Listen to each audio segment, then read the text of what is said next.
live? We are live. We aren't. Have you checked? I've just had a little check, and a little flag came up saying Adam Gray is now live. Adam Gray is now live. What, you just We- live yourself?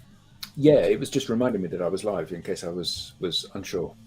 Très bien, très bien. So, let me just get myself sorted here. Bosh. So, welcome. If there's anyone, is there anybody out there? Out there. Is there anybody out there, actually? Have you got your chat on? I've got my chat on. I have got. So- we have got some people out there. Marvelous. We have got some people out there. So, for Yeah. anyone who doesn't know, this is That Album, our weekly show that came about from Adam and I sitting of an evening, sometimes at the weekend, sometimes on school nights, texting each other on our collaboration hub of choice, which happens to be Slack. Have you heard this album? What do you think of that track? What do you think of the way he plays guitars here? What about that key change on that song? And hello, Simon. Hello, big boy. What about that key change? What about that? What about that? Blah. What about that? Blah. What about that? Blah. And we'd get into these long and drawn out. I was a musician in an early life. Adam is a very accomplished musician, which you can still see. I, like you, was a musician in a previous life. Yeah, but not you anymore, you were an accomplished musician, and I was a guy who just. Have we ever discussed what my weapon of choice was? Well, I believe so. We kind of have. You're a bass player at heart, aren't you? But Yeah. you played trombone as well. Correct. Yeah. So that's where I got into bass clef, and that's where I went to this one just really quickly. I went to this wonderful school, Parkmains High School, that had just a normal school in a Glasgow housing estate outside Glasgow, but it had a wonderful music department with an award-winning musical director who was the head of Nice. music, Keith Hamilton, and he put together an amazing. So the school was all about music. It was a bit like Fame. So when you were in your first couple of weeks of first Did you year, jump with your legs, out like? you had to go up through the music department, and I remember the day as clear as a bell. They'd set up all the rooms, typical 70s high school. They'd set up the where's the buffet? Yeah. They'd set up all the rooms, and you went into the first room with Mrs. Craig, and she had a piccolo, a flute, an oboe, a clarinet, an alto sax, a tenor sax, a bass sax. Hi, Andrew. And you literally started in those days, and there was little wet wipes. Try the piccolo. No. Try a flute. Try the oboe. Nothing. Try the clarinet. Interesting. Right, go into the brass room, and everyone cycled through, like kids cycled up through the stairs waiting for their turn to see what it was going to be, because this school won awards for their bands. They had 11 bands. 11 bands in the So school. this was like the kind of so many schools, they focus on sports, don't they? So Correct. you're going to play rugby, you're going to play cricket, you're going to do rowing, depending on what kind of school and where you were positioned. But this school was one where Was all you're about going to music. do music. The question is, what music can you What do? music are you going to do? And I failed on all the woodwinds. I went into the brass room where Mr. Dewgood was there, Brian Dewgood, who played trombone himself. Right, son, pick that one up. It's a cornet. Trumpet. Trombone. Okay, we've got one. Got the trombone player. So Nice.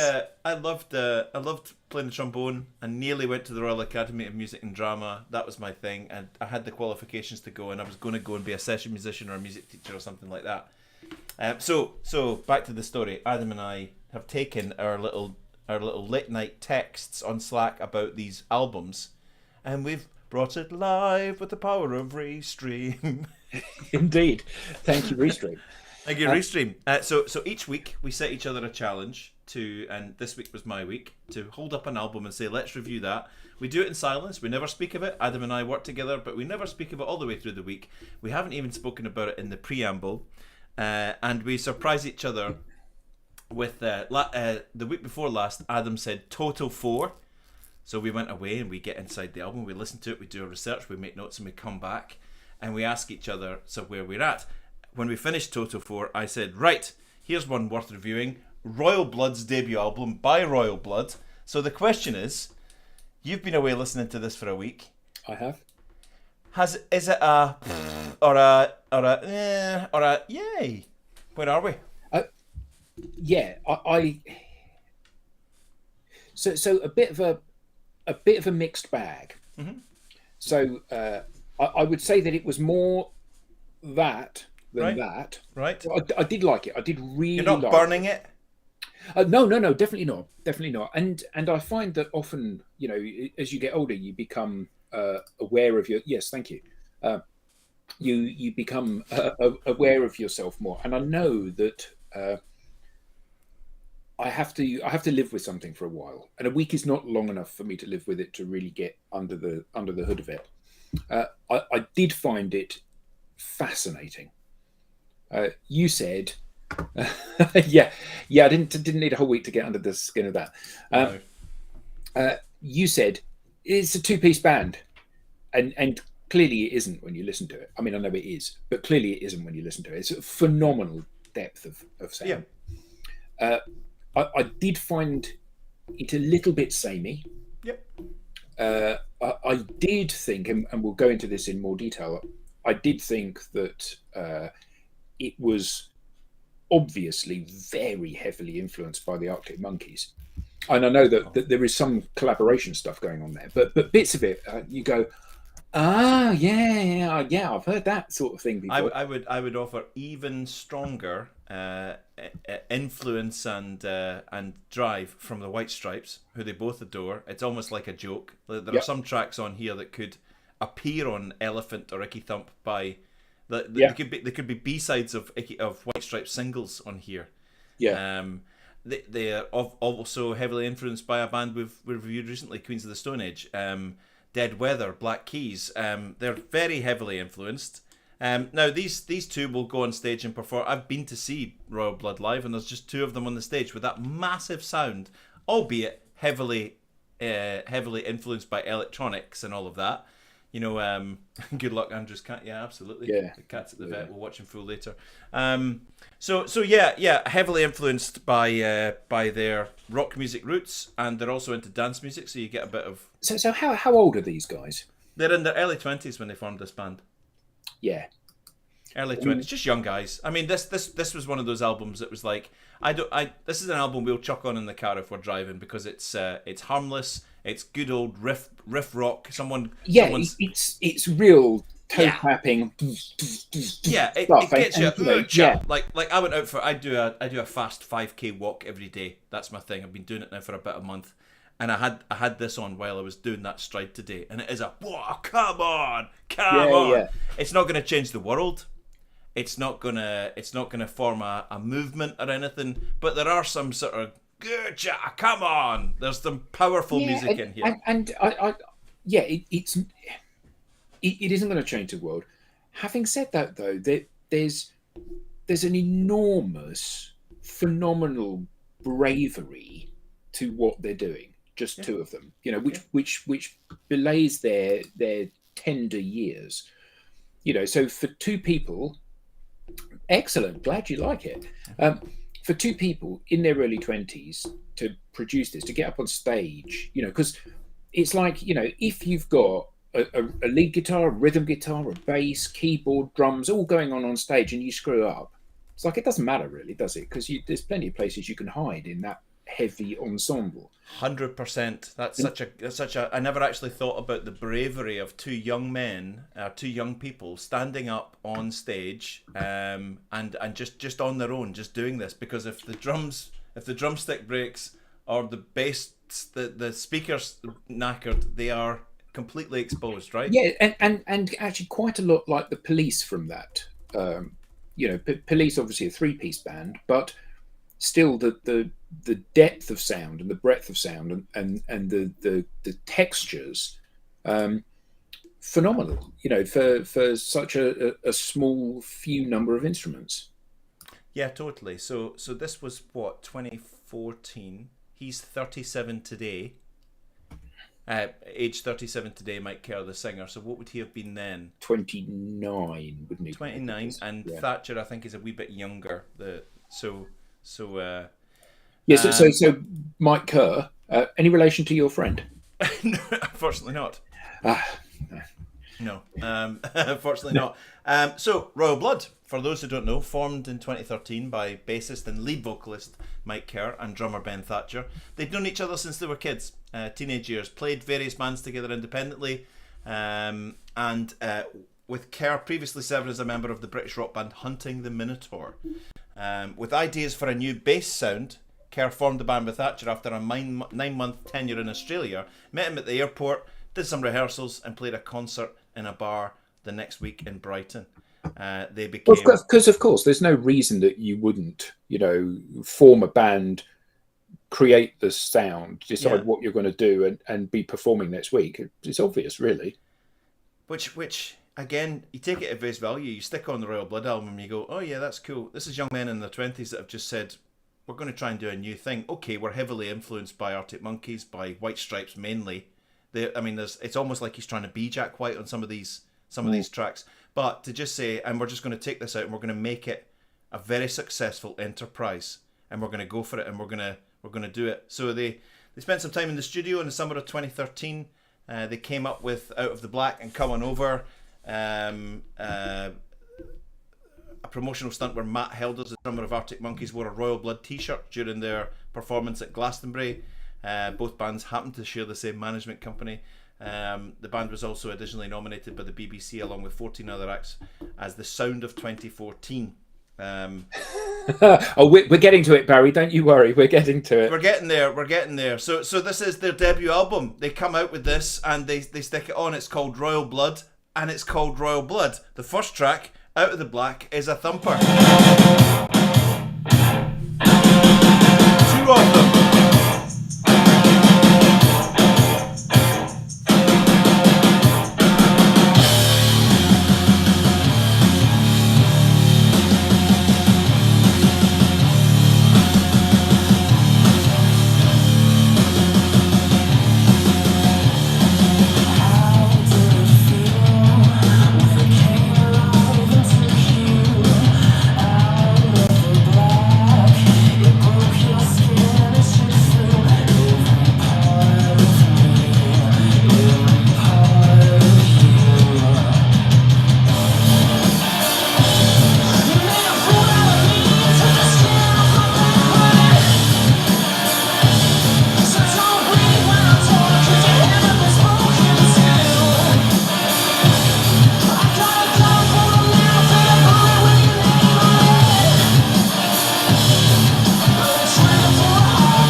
Yeah, I think, and it's really funny. So obviously I've kind of immersed myself. I took my daughter back to university yesterday, so it's like 3 hours drive each way. So clearly on the way there, listened to a bit of this. On the way back by myself in the car, it was this all the journey.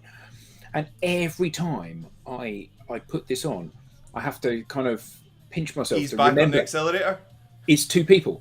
And two people, yeah. Yeah, and it's staggering because even though it doesn't sound like two people, it still is two. And they performed this live, and it sounds the same. Yeah, well, you sent me, didn't you? You sent me the video clip just before this, saying here they are at Glastonbury, two of them on stage. And I thought what was really cool was when it went to the drum solo, Kerr is then leaning on the amps, just going, check out my mate on the drums. Check out my mate on the drums. When he's doing the bass solo, it's like the drummer's sitting there with his arms folded, going, check out my mate on the bass. Yeah, it and literally is really just the close, two of us. Aren't they? Yeah, absolutely. You know, their thing is this huge sound.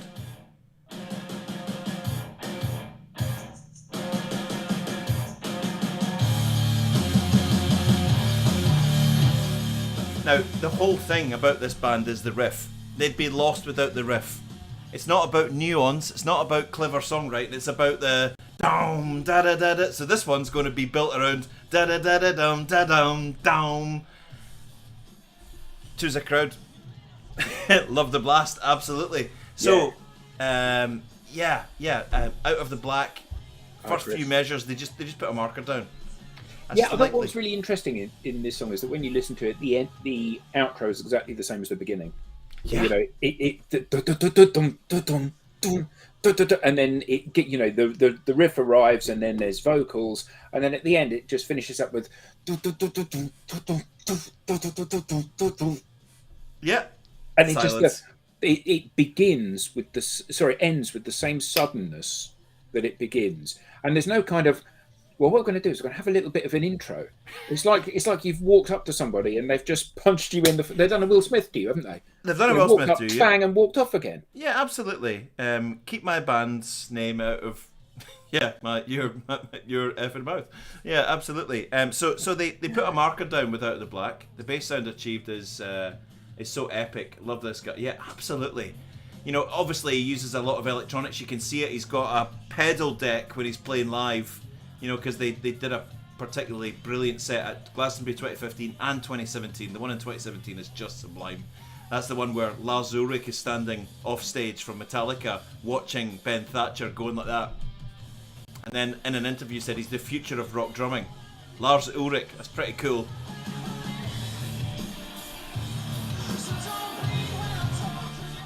Powerful marker down. So what you're getting out of this, you're getting White Stripes, you're getting Queens of the Stone Age, you're getting T-Rex, bits of T-Rex. I've made some comment about T-Rex a little bit later on. It's really interesting, isn't it? How that clearly, you know, they have, as young men, they have gone through the mill of listening to all of this stuff, and they've kind of been like sponges, haven't they? Yeah, totally. This stuff has all come in, it's all influenced them, it's helped them share, and then all of a sudden they've gone there, and this sound has come out, and it is unique. So there are bits of it where you go, oh yeah, that sounds just like, but that soon passes, and then you're kind of, it's very much their own sound. But it is quite full on, isn't it? You know, it's I mean, there's no gentle ballad in this. No, there's not. We're going to make an album of bangers. We're going to make an album with 10 singles on it. The term all killer, no filler comes to mind because there is no rest in this. It's quite exhausting. It's an exhausting listen because you don't have the little acoustic ballad to chill out to. Yes, you get Zeppelin. Yes, you get all of that. Yeah, it's just fab. So I love it that people go away and listen to the albums that we're going to review. I just love it. Oh, fantastic. And the fact that Susan's been away headbanging around the house. Now, come on over. Yeah, absolutely fantastic. Absolutely fantastic. So that's the first track. They put a marker down. They just slay. Like you're like sitting in the seat going, right, okay, wow. Yeah. So this is the start of this album, and then it takes us into to track 2. Just before we go on to that, if it's all right, can I do some stats? Is that okay? Yes. Yeah. Please. Not often you hear me say that, is it? So yes, let's have some stats, please. Let me see. The album was well received by music critics. It was released by Warner Brothers Records on the 22nd of August 2014. And in Friday release countries, because there are some songs that are Friday countries that are Friday release countries, at 25th of August in the United Kingdom. It was well received by music critics. It was nominated for the 2014 Mercury Music Prize. It has been a commercial success, debuting on the UK, number 1 on the UK album charts, and been verified by the official charts company as the fastest selling British rock debut album in that 3-year period. It sold rapidly. It charted worldwide, reaching top 10 positions in Ireland, Switzerland, Australia, and New Zealand. Got mixed reviews. Some reviewers, like from NME and stuff like that, NME said it was light and shade and careful nuance throughout. Said it was a turbo bastard of a rock record, and it was potentially made to create and push boundaries. The Observer, Kitty Empire of the Observer said it was a bit immature and it was a bit of a Jack White rip-off. It's like two guys jamming, absolutely. Jessie Goodman of the Huffington Post included on her album review of 2014 saying, it should be recognised as pretty decent for any good party. Yeah, absolutely. Yeah. So that's that. Shall we go to track number 2? Yeah, now this, I thought this is so Arctic Monkeys. So Arctic Monkeys. Very much so. No worse because of that. No worse because of that.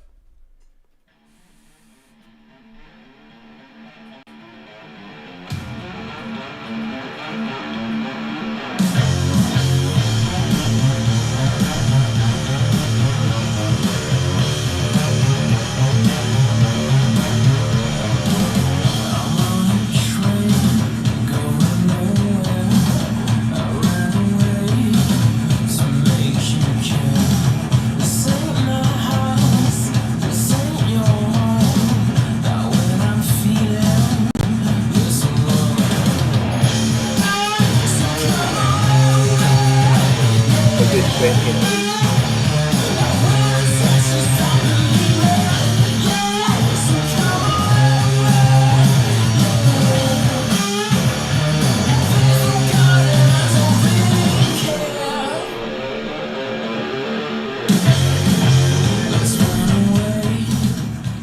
I listen to it, you know, I'm still struggling to understand how that is one bass guitar. You know, No. that's the thing. Every time you can hear like someone banging away on their Les Paul, and you know it's like a full band. A full band. It's one bloke. It's a bloke bashing things and a bloke playing a bass guitar. So what we've got is probably what, a dozen drums, 2 drumsticks, and 4 strings. It's not even a 6-string; it's a 4-string bass. Remarkable, absolutely remarkable. We'll get a little bit more of Coming Over.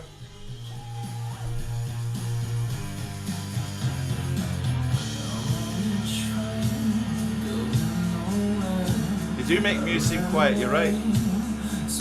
Huge.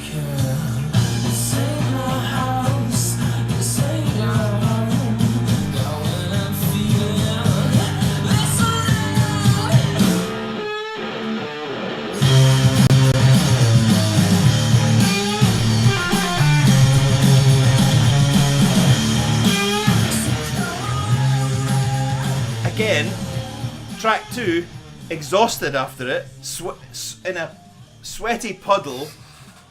Yeah, they make Muse seem like a little quiet, reserved parlour band.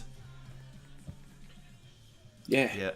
I mean, there's so much stuff in this particular melting pot, and I think, you know, even if they were just a covers band regurgitating other people's stuff, which they're not, but even if they were, the technical mastery of what they're doing with the instruments at hand is just mind blowing, absolutely mind blowing. Yeah, very clever. I mean, yeah. Again, we're we are listening to 2 musicians here in this wall of sound. A wall of sound that would, you know, I've heard bands with 8 people on stage produce less of a sound than this. Yeah. A wall of sound, a proper wall of sound. I have to say though, so here's my confession. I've got a lot of love for this album. I don't think it's brilliant. I think it's really good. It's a really good grinder. It's a brilliant... Sarah and I will quite often put that on as part of the mix if we're driving down south or we're away with the caravan. Royal Blood will go on because it's a good old drive-in tune. The worst, most boring band I've ever seen live in my life. These guys? Dreadful. Really? The most boring live performance I've ever seen. Do you know why? Because he sits on the drums like this, and he stands with his bass guitar, and he just does it, and it actually felt as if there was no emotion, and it felt limp. I don't think it was helped by the fact that I'd found out when we entered the auditorium that we had seated tickets for this band. Looking down at the chaos that was ensuing down there, that my daughter was in. My daughter was in there. But I found them a little bit flat. And actually, if you watch their live performances, they're not exactly electric in performance for an auditorium. Yeah, now you say that, I could, but I think that to a certain extent, you know, we're coming at it from slightly different places. The thing that I love is mastery. Yeah. So you know, they go out and they start, and I've only watched the one video that you sent. They go out and they start, and I just go, it's okay, we're in safe hands. We're in safe hands. Yeah, and you get that. I've seen Prince live, I've seen the Police live, I've seen Rod Stewart live, I've seen not Glenn Campbell, Neil Diamond live, a whole breadth of Tina Turner, the Eagles, and all of these bands and individuals. They get up on the stage, and what you're not, you know, like when you go to a student gig, you're concerned that it's going to go wrong and they'll have to restart. You're nervous for them being nervous. These guys have got a technical mastery that makes me as the audience feel comfortable. Feel comfortable. Take them out of the... So, yeah, but I've not finished, Alexander. I love this band. I think they were great. Take them out of the 30,000-seater Hydro in Glasgow. Yeah. Put them into a Glasgow Barrowlands with 5,000 people. I think they would have lifted the roof off. Right. So they're now that huge a band that they only get to play stadiums. They only get to play stadia. So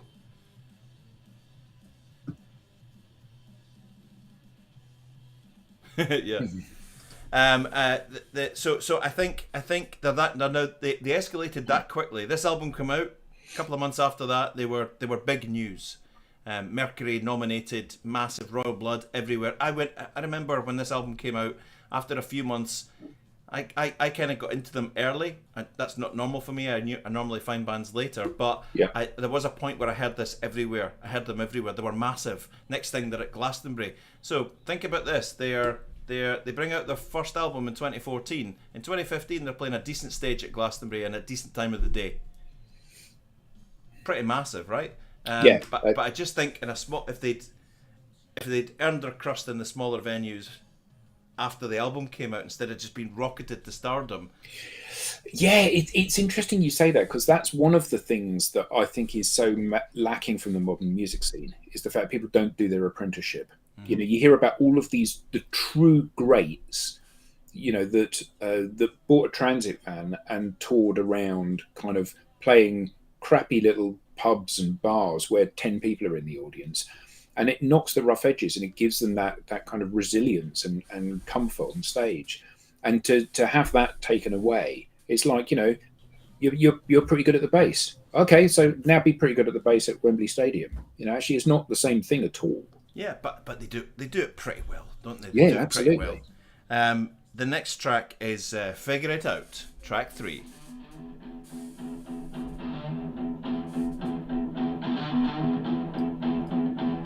Nothing here to see, just a kid like me, trying to kiss and see, trying to figure it out.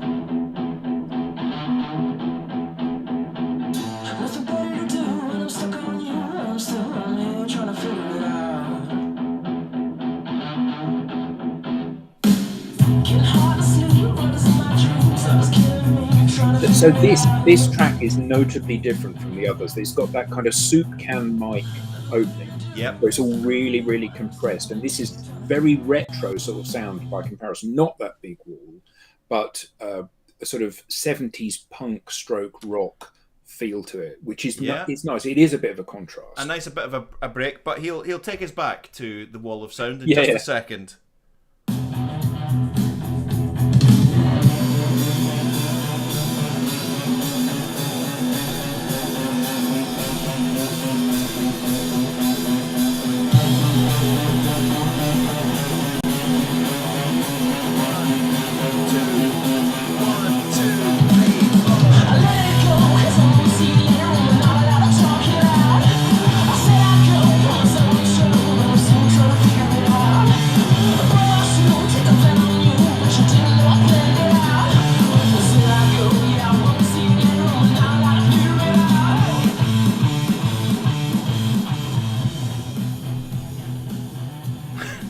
Again, two guys. Yeah, it's a bit like the George Michael 23. You know, it's the same kind of thing, isn't it? Where you have to keep reminding yourself that this is two guys on stage. Yeah, it's not it's rhythm guitar, lead guitar, bass, percussion, drums, keyboards. Two blokes. Yeah, two blokes, and that was a really good point that Simon made there. That's probably the case. You know, yeah, I just felt from the so we were sitting like they were like ants, the two of them, one on drums and him standing on stage in this massive Glasgow Hydro, wherever it was we saw them, and it was just like two little ants. They had no real stage presence. I just feel that their albums are great, their sound is great, their studio work is brilliant. I just feel in the larger venues they get kind of dwarfed a little bit. I'd love to see this band rip really heavy in a 3,000 max venue, 2,000. I'd like to see them in a King Tut's Wawa Hut style place. Yeah. You know, 500 or 600 people. My goodness, can you imagine? You imagine that sound? Crikey. But also you get the intimacy, and that's one of the things. You know, when I've never played the 6,000, but you know, when you're on stage, if there's 50 people in the audience, you can connect to the 50 people. If there's 500 people in the audience, it's just a sea of faces, and you can't see people. You just see this blob. So it would be wonderful to see a band like this in a really small, intimate venue. Oh my goodness, yeah. Dangerous to be listening to this particular track towards the end if you're driving for this reason. So this is track 3, figure out the end of the track. Always try and finish this one early if you're driving.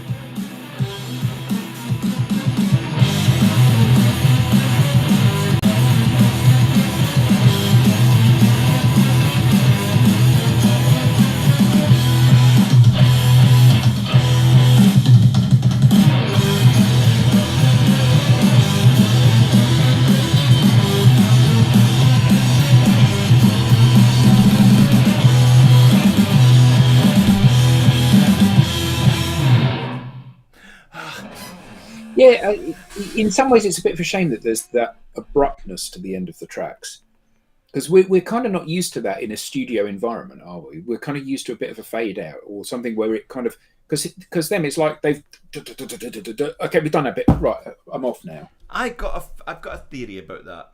That when these clever little guys, these clever guys in that studio, when they got together in Brighton, they were like, let's make an album of Glastonbury stage show. Let's make a stadium album that is do do do do do do. Yeah. I think they were in their minds. They were creating something that would kill it at Glastonbury, kill it at Reading Festival, and they were making a series of amazing live stadium songs. Yeah. Big, powerful ass kickers, because none of them just sort of like fade away or anything like that. No, absolutely, and it's interesting, isn't it? Because you would expect to see on an album a blend of different things, and it's almost as if the band is a little bit one-dimensional. Yeah. I would agree. They brought out other dimensions in their later. I think they're on their 4th or 5th album now. And they split the crowd with their last album because their last album that they brought out, they've returned back to the fact that they both love dance music. So their new music is far more dancey and light, and still got the royal blood, but it's more funky. The new music is more funky and more dancey and more party-ish, whereas this is them sort of in the raw. Do you want to hear the 4th track? Yeah, so I thought this was like the person that wrote the music was the bastard offspring of Hendrix and Bolan. You know, Hendrix, so this one, Hendrix and T-Rex melded together. This is You Can Be So Cruel, track number 4 from Royal Blood's Royal Blood.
At that break there, you expect to see on stage 6 guys bent over at the waist with long hair. Yeah, I still see that as being a T-Rex thing. You know, some of the chord stuff.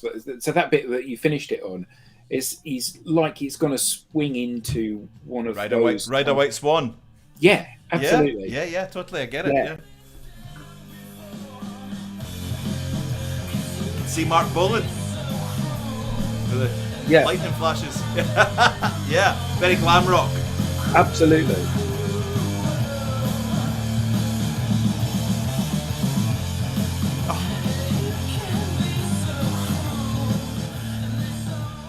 But so just let's say again. 2 guys. 2 people. And I love the fact that while this is going on, I mean, the drum patterns are incredibly complicated, incredibly rhythmic. I mean, he's been heralded as an amazing rock drummer. He's sitting smiling with his little cherubic face while his hands are going everywhere, looking over at his little mate just dancing about. The two of them supporting this whole entire monstrous sound. Amazing. Yeah, brilliant. Love that. Love that. So we're on to now the fifth track, Blood Hands. This was my favourite one on the album. You like this? Yeah, very much like this. I thought this was, again, another very heavily Arctic Monkeys inspired song. But I thought this was really, really top flight stuff.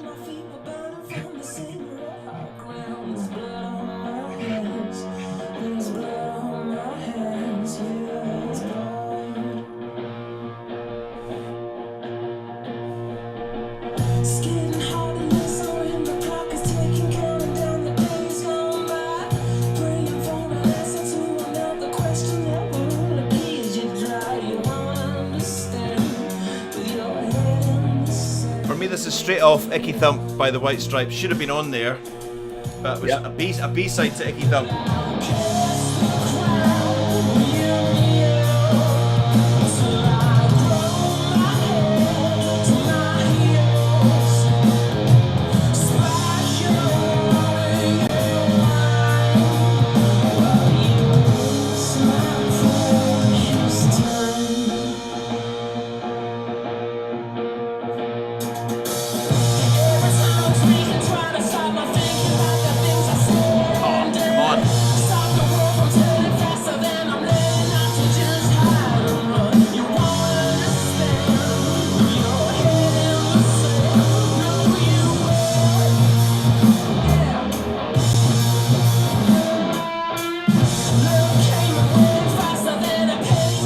Leave this for a bit until he starts to freak out with that bass.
That's your favourite? Yeah, favourite from this album. That's the one you'll take from that. The next one for me is the favourite. Now, it's the obvious favourite. It's the one you're supposed to like. It's the one that I think they wrote this saying one day we're going to play this on the main stage at Glastonbury. This next track. Yeah, you see, I thought that this was quite. So this is not so much inspired by the Muse, White Stripes, Arctic Monkeys sound. This is more inspired by the Black Sabbath, Motorhead kind of sound. And I thought this was quite interesting, again, to some of the other stuff. Different influences on this, I thought. Different influences, yeah. I think latterly, Mike Kerr ended up working with Josh Homme from Queens of the Stone Age in his desert sessions where he puts up a flag and he says, I admire all of these bands. I'm going to invite one or two people from each of these bands to come to my studio in the desert, and we're going to spend a week doing all sorts of substances and things, and we're going to make a record. Yeah. With no preconceptions. I'm not going to give you music. We're going to make it. So the last desert sessions had Billy Gibbons there, had Jake Spears from Scissor Sisters, had Mike Kerr from Royal Blood, had the drummer from Arctic Monkeys, and they make I hear lots of Queens of the Stone. I hear a tribute to Quatza in here, but also a nod. This is the mighty, the high and mighty Little Monster. Where do you go?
when they play this at festivals, there is bedlam in the crowd. Bedlam in the crowd. Mon the Biff kind of bedlam. Yeah. Sarah, I remember hearing this for the first time on Zane Lowe's show and thinking, what on earth is that? What on earth? And it was a kind of like, I think I remember her running through going, turn Radio 6 on, or whatever it was. Listen to this. What is this? Never heard anything like. And you said, oh yeah, it's two guys. That's what it is. Two guys from Brighton, young kids. Awesome. Yeah.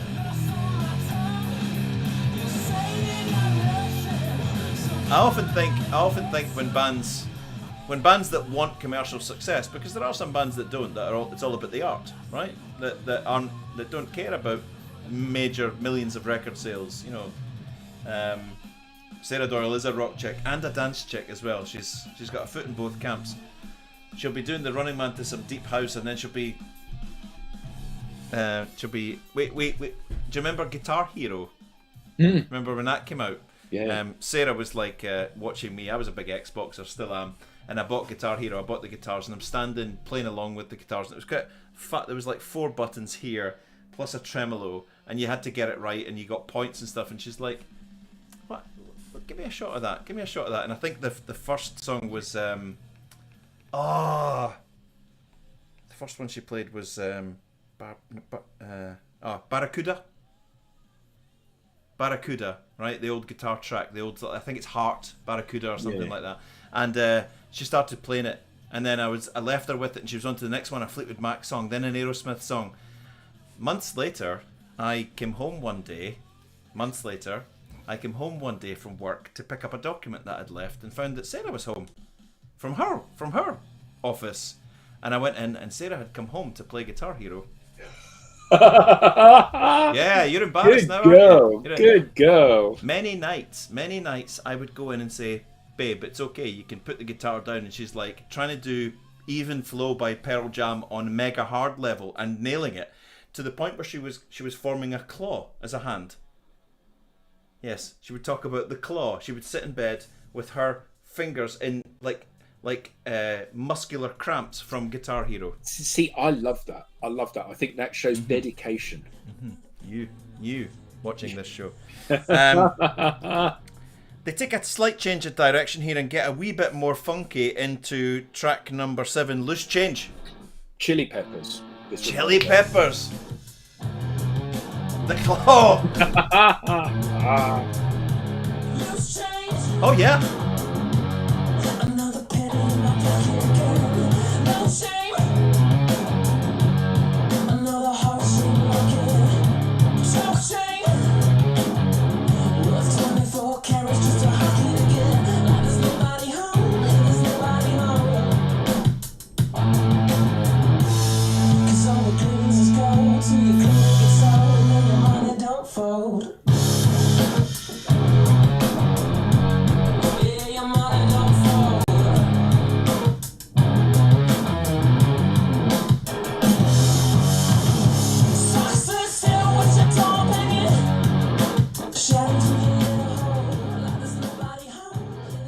Very funky. Two guys in their 20s.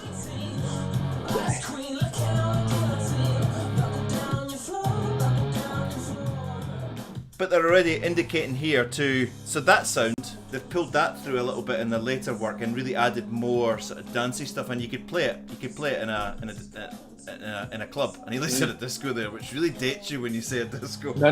They're all discos at heart, aren't they? All of them. In a discotheque.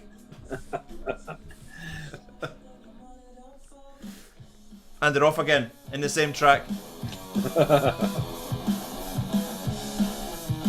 I met Roy Castle at the Albert Hall.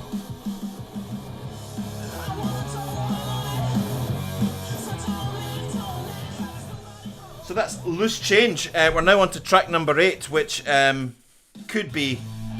I mean, you can picture Jack White in his red outfit on stage with Meg.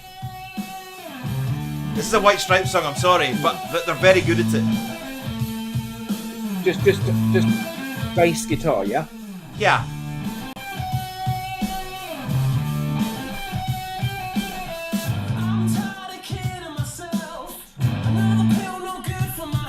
I wish I could make this disappear. His brother Juan. So I sit and smoke on my own. Think about you, baby, how you feel alone. 'Cause I die just thinking that you'll forget. But I guess you won't. I wish I cared less, but I'm afraid I don't.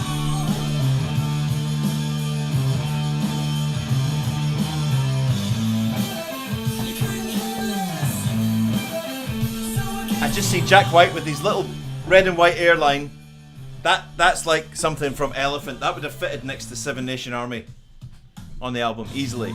But they do it Yeah. very well. They do it very well. Very well.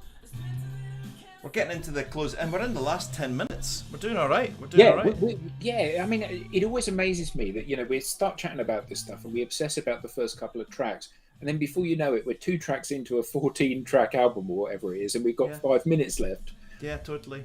Totally. But this, I think that this is very different from anything we've done before. Yeah. In terms of not even really the kind of music, but the delivery of it, and it's a unique thing, and totally unaware of this before you said, should we give this a try next week? And I just love the discovery of this for me. Oh, totally. Absolutely love it. Totally. And we may never go back to them again. We may find a little track that we like that gets a foot stomping. So that's that. Definitely for me, for those that are into, I know I'm hammering the Jack White thing here, but this could fit on Elephant. I think it could fit on Dead Weather's next to Blue Blood Blues by Dead Weather. Jack White's solo album Blunderbuss. This could be on it.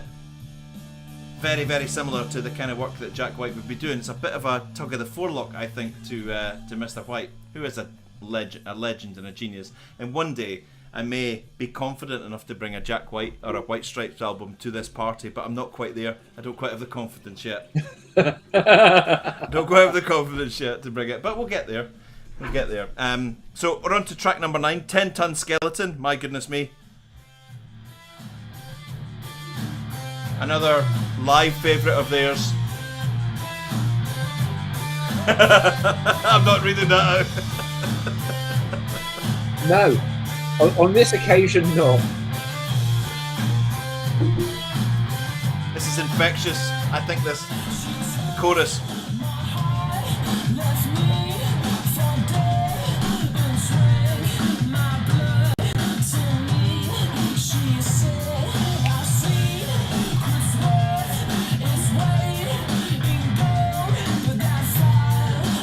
Love this.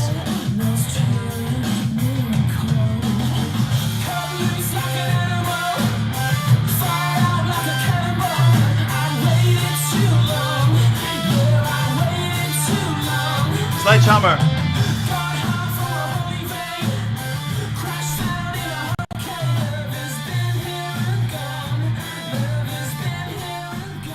Get around.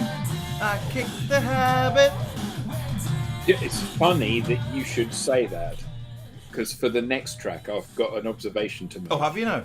Yeah. Have you now? Well, why don't we just... so that was 10 Ton Skeleton, which is a big hit of theirs live, and goes down an absolute treat. So we're into the very last. We made it all the way to the end of Royal Blood by Royal Blood. So this is Better Strangers. Right. So 2 tracks, 2 albums that we have done before. Right. So Us, Peter Gabriel. So Washing in the Water. River, river, carry me home. Living river, carry me home. As the opening to that song. Right. And then the Arctic Monkeys, Do I Want to Know? Have you got colour in your cheeks? Da, da, da, da, da, da, Yeah. da, da, da, da. Right. Now the opening phrase is the Peter Gabriel, River, River, Carry Me Home, which morphs perfectly into Do I Want to Know? Almost like a mashup, I think. Do you know how much I feel that one of my reasons for being in this planet has just been ticked that you're actually singing back Arctic Monkeys lyrics from AM to me like an expert. That's it. Life is a life thing checked off. Tick. So okay, fair enough. Let's have a... There's nothing left inside. I feel a hole low. My heart is open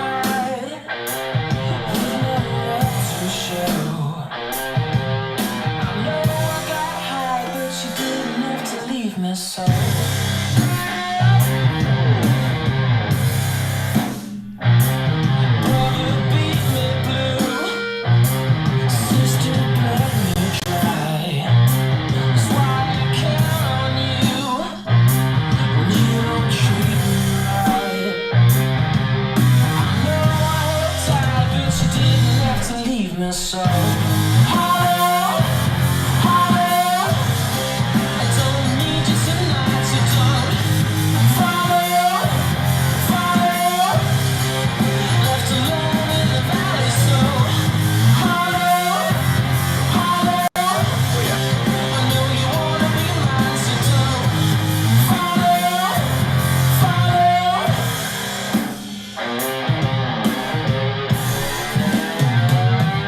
Lost my heavy heart. There's something about I'm a bass player. I love playing the bass. There's a bass through there, which I, in an attempt to sound like Mick Karn, pulled the frets out of and put epoxy resin over and filed it all down. So I've now got a fretless bass, which used to be a fretted bass, which sounds awful. But you've no idea. I even bought pedals to try and sound like this. How many nights I've sat with these, and Sarah will tell you, poor Sarah.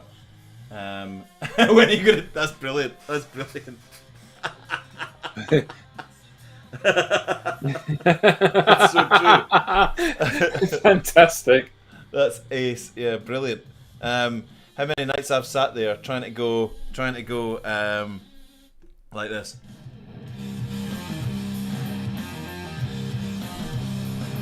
Watching him on Glastonbury, trying to get the tuning right and trying to get some sort of a semblance of just fabulous. But that's a boy thing, isn't it? So, in the 20 years I've been playing guitar, I've bought loads and loads of different instruments when I've gone through phases of wanting to sound like particular guitarists. So, want to sound like James Taylor? Okay, well, I'm going to buy a Gibson J50. Do I want to sound like such and such? I'm going to buy one of. And normally, the music that I'm into at the time, for acoustic guitars, this is the music that I'm into at the time is reflected by what's hanging on the wall. And I think that's a guy thing, isn't it? It's a guy thing. Like this guitar, which is an Airline Jack White guitar that Sarah bought me. This is the only guitar he uses in Jack White's, in the White Stripes. I only play White Stripes music on this. Yeah, because it's and I think that the point from the male, because men are very binary creatures generally. The point is that I idolize this song or this player or this album, and I want to play like that. And part of playing like that is not just getting the notes right, it's sounding like that. Oh yeah. And you need the tool to sound like that. And if you haven't got the right tool, doesn't matter what you do, you don't sound like that. Yeah, that's why one year when I was struggling to get the sound right, and I found out that Jack used a particular pedal, I had to ask Sarah when she said, "What would you like for Christmas this year?" And I said, one of those pedals. Can I have a big muff? Yeah. That's what it's called. Yeah, I'm familiar. I'm familiar.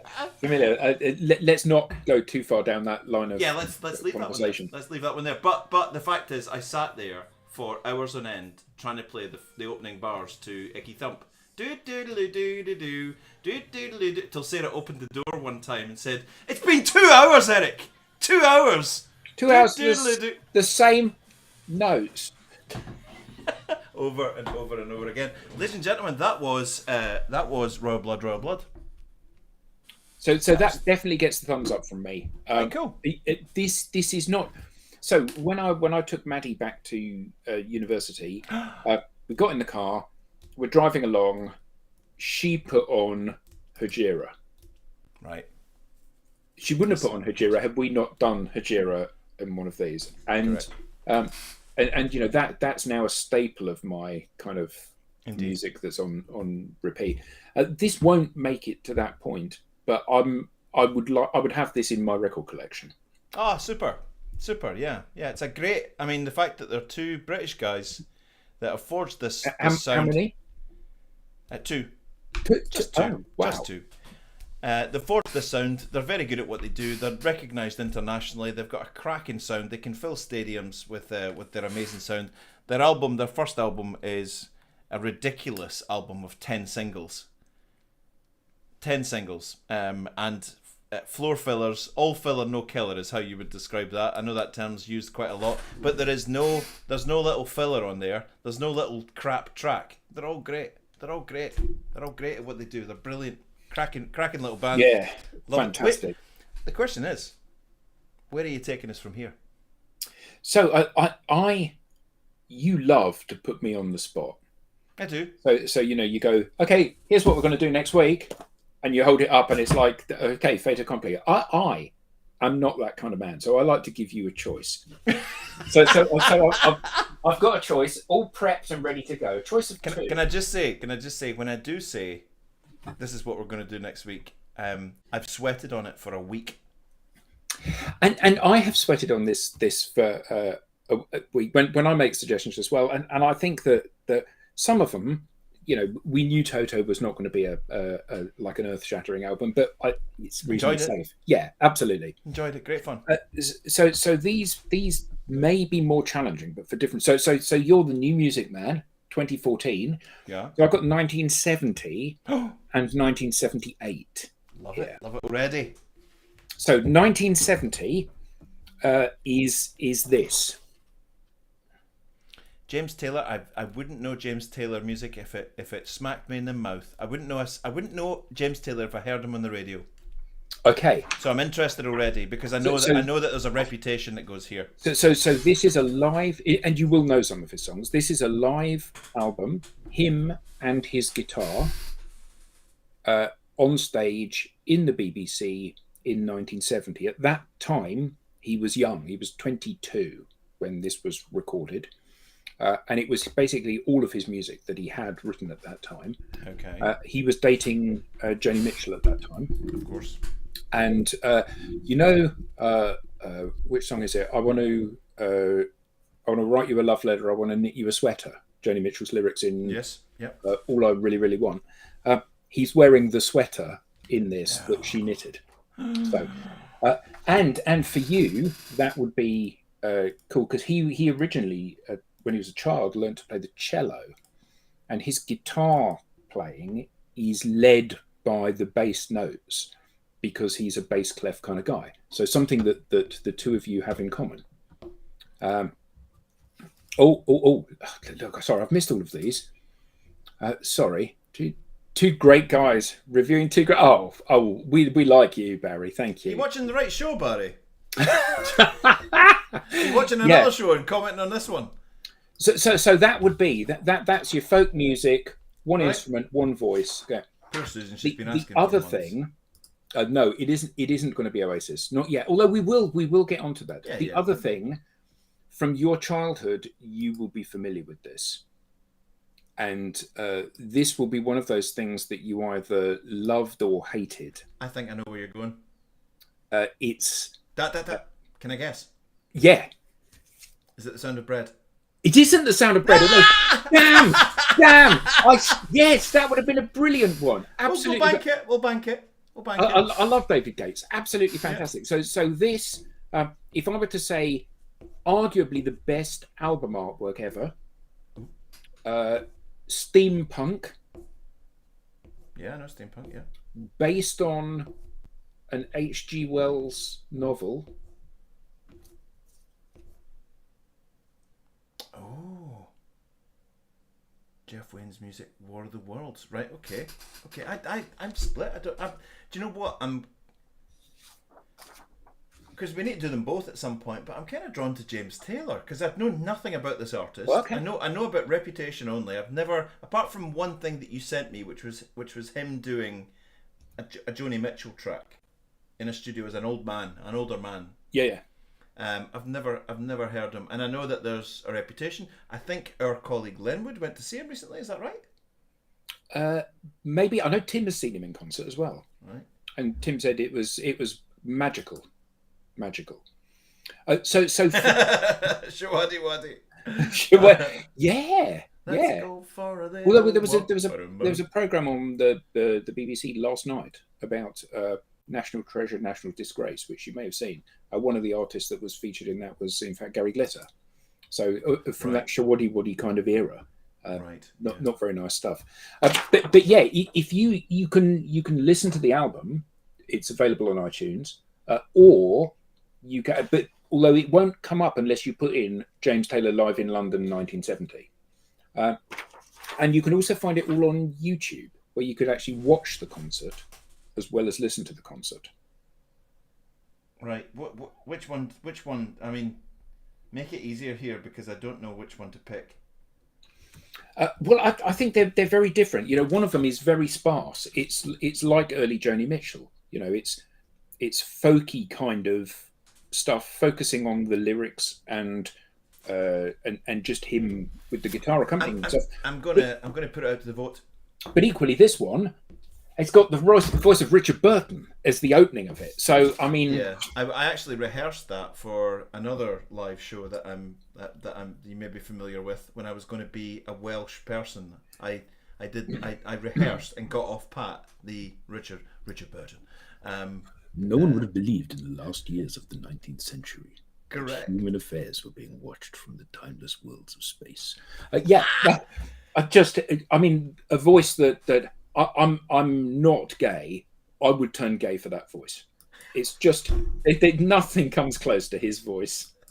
I would turn gay for that voice. Did I say that with a Jimmy Savile voice? Now then. Oh no, I didn't. No. Right, listen. Right, Pybus has put his vote in. For anyone who's listening, War of the Worlds. You can go WOTW or James Taylor. Fight. Fight. Right, let's hold on and see what we get. We've had 1 vote, 2 votes now for War of the Worlds. James Taylor, 1 vote in. 2-1. 2-1. 2-1. Oh, 3. 3-1. Yeah, it looks like it's going that way, doesn't it? 4-1. Oh, no. 4-2. 4-2. We'll just wait till the chat stops. 4-2 as it stands. War of the Taylor. Still 4-2. I think it's going to end at 4-2. Do I hear any more for 4-2? Any more? Going once. So we've got just James Taylor, or we've got Richard Burton, Julie Covington, Justin Hayward, David Essex, Phil Lynott, Joe Partridge, Chris Thompson. It's a win for War of the Worlds by the look of it, isn't it? It is. It's although Simon is trying to reinforce the point by voting many times, I think we're going to say, like, he's appeared as Wells Simon S. Wells, Cybo. I think let's bank James Taylor 1970. Yep. War at Worlds, and we'll go War at Worlds. Fine. I'm perfectly happy with that. I think my neighbour says War of the Worlds. Yeah. Okay, it's a win for Mon the War of the Worlds. We're crossing the streams. We're crossing streams here. Don't cross the streams. My dog barked. JT. Okay, so Eric will choose. Actually, we'll do War of the Worlds next week. The week after is Good Friday, so we won't be having a show then. The week after that, you'll choose. The week after that, my choice will be this one. So anyone that wants to listen to that can do so in advance. Alrighty. I'm just thinking we're away on one. Let me just double check here. A bit of admin, as long as no one minds. Sarah put it in my diary so I don't end up mucking up. We've currently only got 27,600 people viewing, so it's fine. They can keep them holding on. It's fine. That's fine. We're away on the 15th, so I won't be able to make the show. We're away.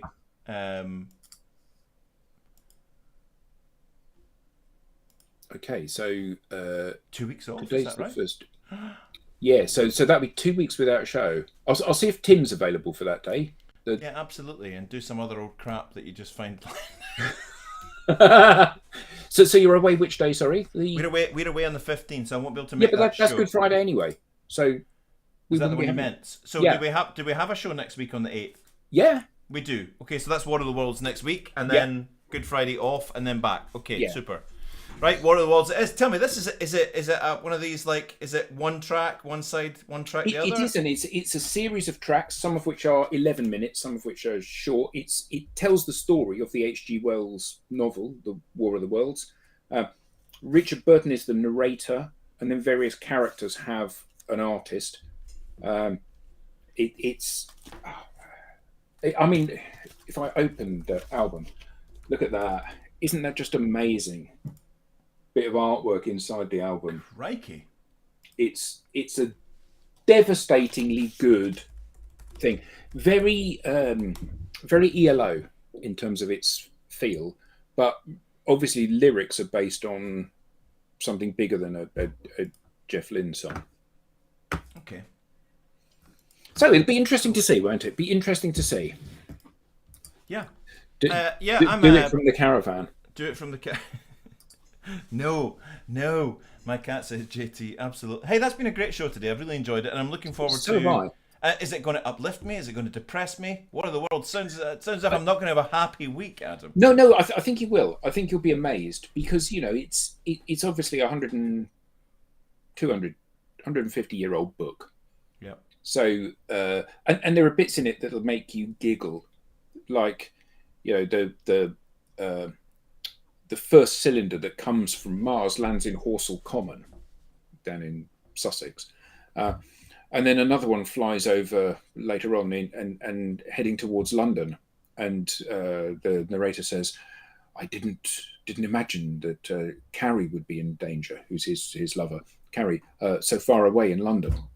It's travelled 150 million miles from Mars, and it's gone 40 miles up the road to London. But I think it's a beautiful production. Absolutely. So I guess Matt Bibas is actually dropping in like "No Nathaniel No," and there must be more to life. Is that quotes from the album? I guess. That's sung by Julie Covington, who Julie Covington was the original "Don't Cry for Me, Argentina." Right, I see. And you're Outstanding. showing off now, Matt, with your. This is like one of these. And the lid fell off. Oh, mate, we're brothers in this. It's fantastic. What we should do is actually put the squeeze on him. If he knows this that well that he could quote it, he should be a guest reviewer. That's interesting. Sorry, is it? And he liked the idea of it destroyed. So it'll be interesting. It'll be really interesting for you to discover this album if you don't know it. Yeah, I'm looking forward to it. Right. Super day. Everybody, thank you so much. I mean, it's been a blast today. We've had so many great comments and just been giggling away. It's been wonderful. Yeah, magic. And I think we did Royal Blood well as a bit of a review. Nice one. Yeah, brilliant. Thank you, Eric. Thank you, everybody. Have a great weekend, everyone. Bye.